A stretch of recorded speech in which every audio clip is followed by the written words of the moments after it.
isiiti wajjin abbaa wajjin waan abbaan siisunis kaafira abbaadhaa sun haaris jedhin maqaasii abbaasiiti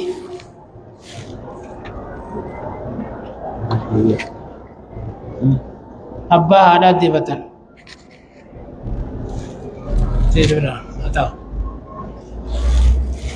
abbaan haadhaa sun اسم مقاسي قتيلة بنت الحرس ابن مدرك هاتي تيزر حاجات مالها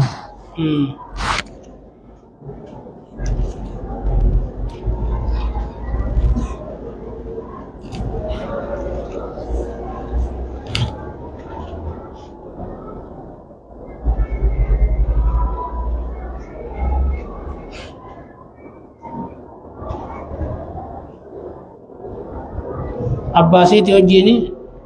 ira dhufan abbaa haadhaati wajjin kas gootan damiira kas godhan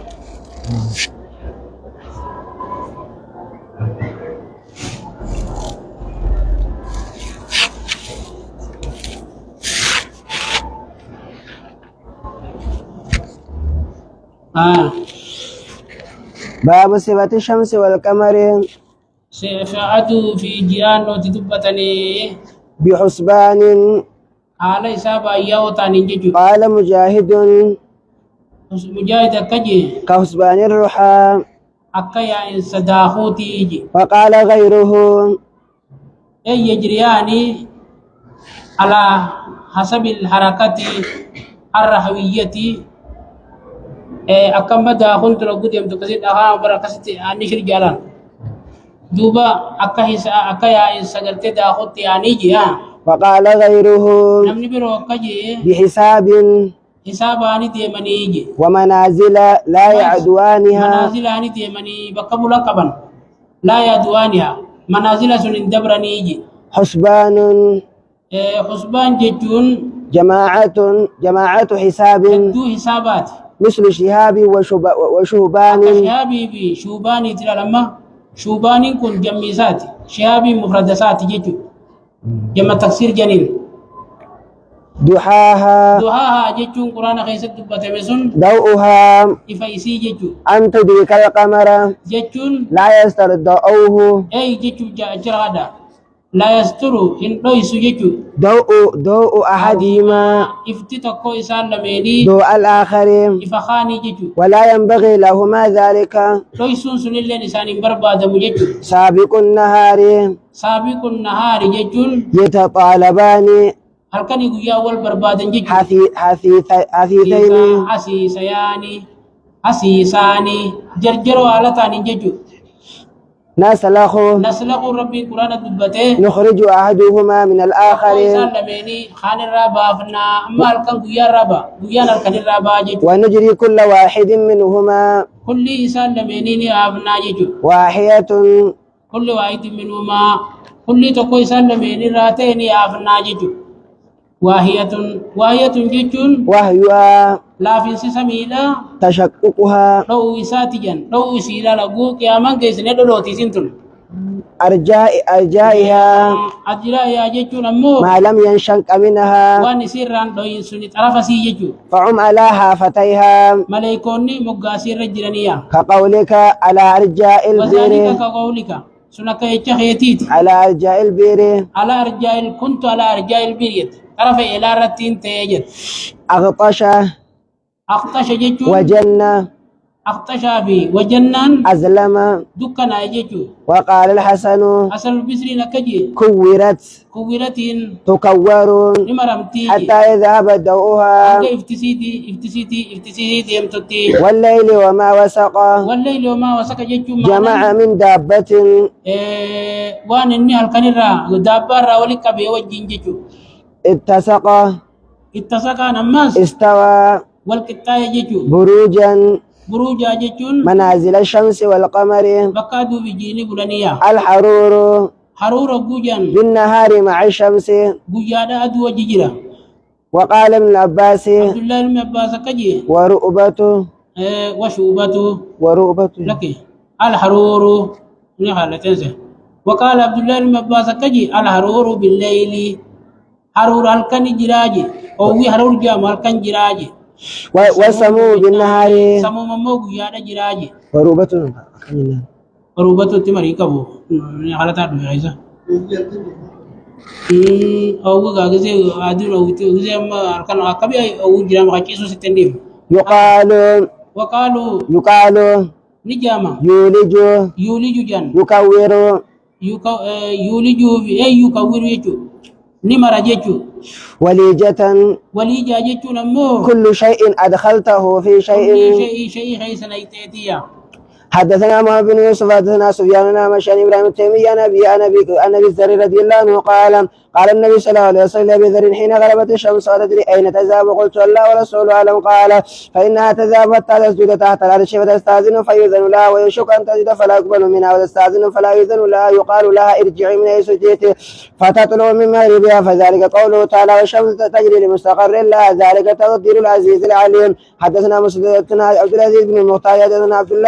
عبد الله بن الداناج قال حدثني ابو سلمة بن عبد الرحمن عن ابي هريرة رضي الله عنه عن النبي صلى الله عليه وسلم قال الشمس والقمر مكوران يوم القيامة. حدثنا يا ابن سليمان قال حدثني ابن وهب قال اخبرني عمرو ان عبد الرحمن بن قاسم حدث عن ابي عبد الله بن عمر رضي الله عنهما انه كان يخبر عن النبي صلى الله عليه وسلم قال ان الشمس والقمر لا يصفان لموت احد ولا لحياته ولكنهما ايتان من ايات الله واذا رايتموهما فصلوا. حدثنا اسماعيل بن ابي ويس قال حدثني مالك عن زيد بن سليمان عن طيب بن يسار عن عبد الله بن عباس رضي الله عنهما قال النبي صلى الله عليه وسلم ان الشمس والقمر ايتان من ايات الله لا يصفان لموت احد ولا لحياته. يولج لا لمريبو هلكن غيا خيسنا كي غيا هلكن كيسنا سني يكويرون فسري أي يلف لا مريتي يلف النهار في الليل يكويرون الكنكنا غيا خنا الكن كيسن مريجو تناو يكويرون فسري أي يلف النهار في الليل جنان يولج يكور أي يكويرون فسري الكن كنا غيا مريتي لا غيا خنا مريتي كيسن الكن كيسنا الكن أماس مريت غيا كيسنا كاجيجو فإذا رأيتم ذلك في الليل قلت ما ناس أجرت فإذا رأيتم ذلك فاذكروا الله. حدثنا يا ابن بكير حدثنا الله سنة قيم الشاب قال أخبرني عروة أن عائشة رضي الله عنها أخبرته أن رسول الله صلى الله عليه وسلم يوم غسلت الشمس قام فكبر وقال قراءة طويلا ثم ركع ركعا طويلا ثم رفع رأسه فقال سمع الله لمن حمده وقام كما هو فقرأ قراءة طويلة وهي أدنى من القراءة الأولى ثم ركع ركعا طويلا وهي أدنى من الركعة الأولى ثم سجد سجودا طويلا ثم فعل في الركعة الأخيرة مثل ذلك ثم سلم وقد تجلت الشمس فخطب الناس فقال في كسوف الشمس والقمر إنهما آيتان من آيات الله يصفان لموت أحد ولا لحياته فإذا رأيتموهما فافزعوا إلى الصلاة. يدنا محمد بن موسى يحيى عن إسماعيل قال حدثني قيس عن أبي مسعود رضي الله عنه عن النبي صلى الله عليه وسلم قال الشمس والقمر لا يصفان لموت أحد ولا لحياته ولكنهما آيتان من آيات الله وإذا رأيتموهما فصلوا باب ما جاء في قوله وهو الذي أرسل الرياح بشرا بين يدي رحمته قاصفا جتون تقصف كل شيء وهي التي تقصف كل شيء تواوتو اللي سواهم تشبس جتو لواقحة نماس ملاقحة رميستو جتو ملقحة واحد وملقحة مفرنسي ملقحة جتو لواقع بوجنو جميسي جتو إعصار نماس ريح عاصف اللي سبب بسات جتو تهب من الأرض إلى السماء كعمود فيه نار سر نماس برد حمدي جتو نشرا متفرقة الدبابات على تاتيني جتو ما لك نقول ما نقولانات كلمات جري كلمات سبسر جرا. حدثنا آدم حدثنا شعبة عن حكم يا مجاهد بن عباس رضي الله عنه عن النبي صلى الله عليه وسلم قال نصرت بالسبا وأهلكت عاد بالدبور. حدثنا مكي بن إبراهيم حدثنا بن جريج عن عائشة رضي الله عنها قالت كان النبي صلى الله عليه وسلم إذا رأى مخيلة في السماء أكبر وأكبر ودخل وخرج وتغير وجهه فإذا أمطرت السماء سري عنه فعرفته عائشة ذلك فقال النبي صلى الله عليه وسلم ما أدري لعله كما قال قوم فلما رأوه عارضا مستقبل أوديتهم الآية باب ذكر الملائكة. وقال أنس قال عبد الله بن سلام للنبي صلى الله عليه وسلم جبريل عليه السلام عدو لليهود من الملائكة. وقال نفاس لنحن الصافون الملائكة. الملائكة ملائكوتا حدثنا هدبة ربي قولوا رجعهم ملائكوتا جي فولا ربي درت حدثنا هدبة بن خالد بن عمام عن قتادة قال لي خليفتنا يزيد بن زريع. وقال لي أين يجا بخاري كنجا أما اللي شيء نقي خليفة نانجي حدثنا يزيد بن زريع حدثنا سعيد وهشام قال حدثنا قتادة حدثنا انس بن مالك عن مالك بن سعد رضي الله عنهما قال النبي صلى الله عليه وسلم بين انا عند البيت بين نائم وليغزاني وذكر يعني رجلا بين الرجلين فأوتيت بقصد زاب مليء حكمة وإيمانا فشك من النار إلى مرق البطن. Angga lafa agartee hoffaa garaadhaatti jechuudha. ثم غسل البطن. Bakka laaftuu ta'a hoffaa hanga hoffaa dhoosee jechuudha. ثم غسل البطن Garaan koonii dhiqamee. بماء زمزم ثم ملئ حكمة وإيمانا وأوتيت بدابة أبيض دون البغل وفوق الحمار البراق. فانطلقت مع جبريل حتى أتينا السماء الدنيا قيل من هذا قال جبريل قيل من ماذا قال محمد قيل وقد أرسل إليه قال نعم قيل مرحبا به ولنعم المجد جاء فأتيت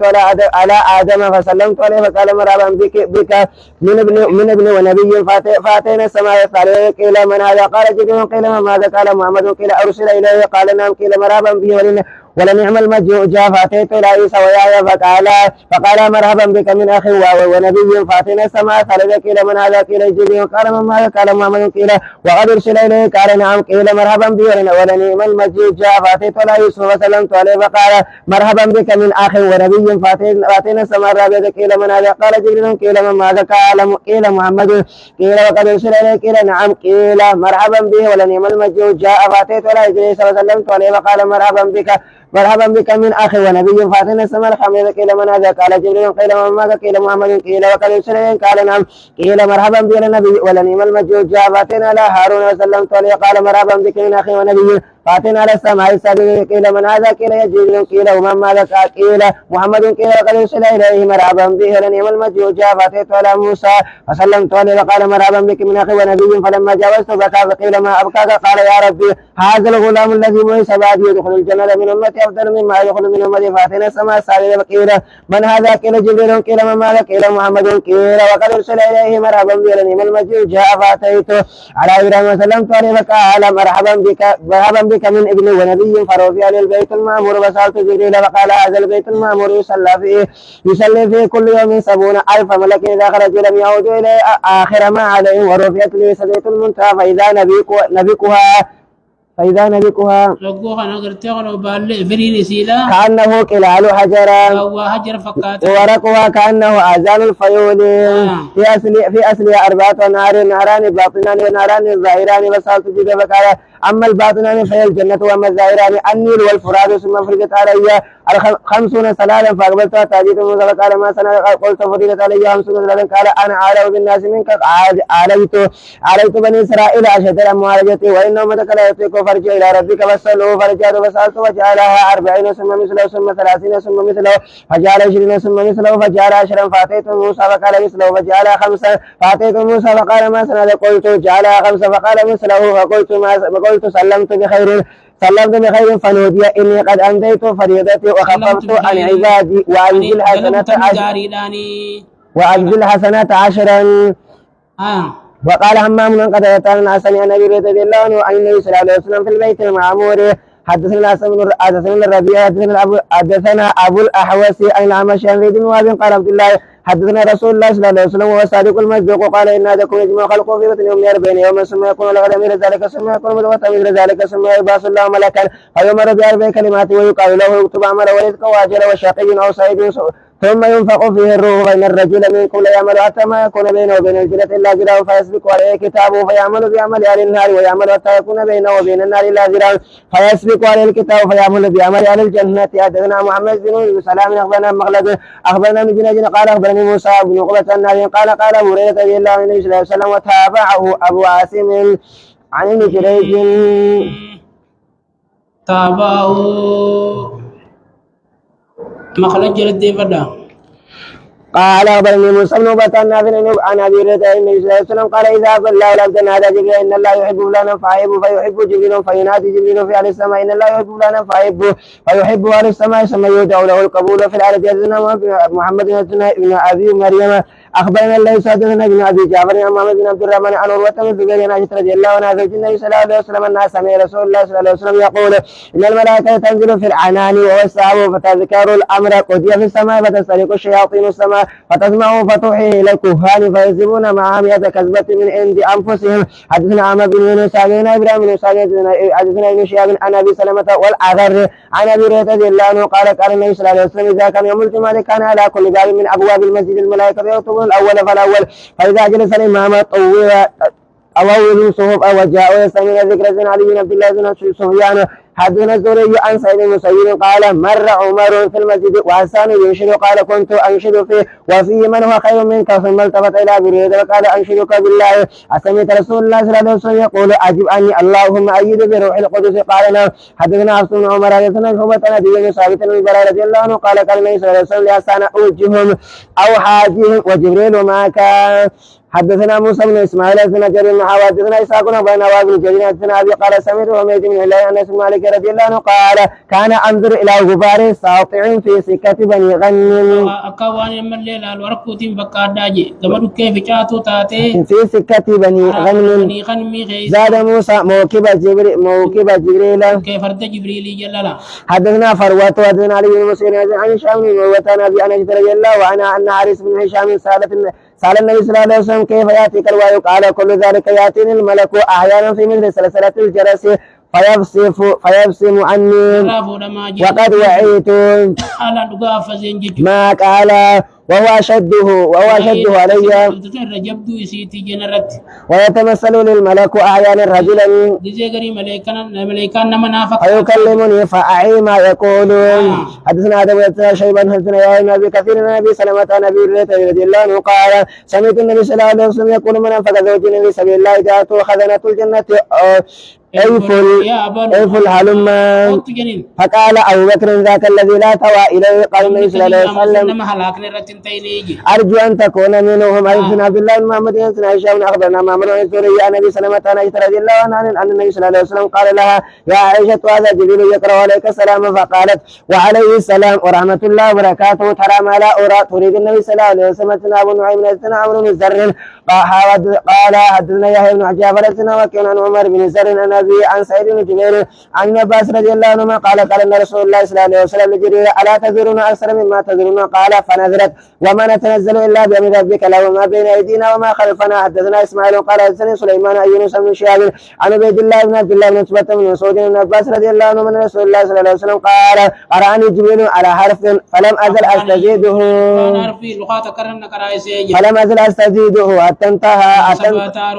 الى 7 حروف. حدثنا محمد بن مقاتل اخبرنا عبد الله بن يونس الزهري قال حدثني عبيد الله بن عبد الله بن عباس رضي الله عنهما قال كان رسول الله صلى الله عليه وسلم اجود الناس وكان اجود ما يكون في رمضان حين يلقى جبريل وكان جبريل يلقاه في كل ليله من رمضان فيدارسه القران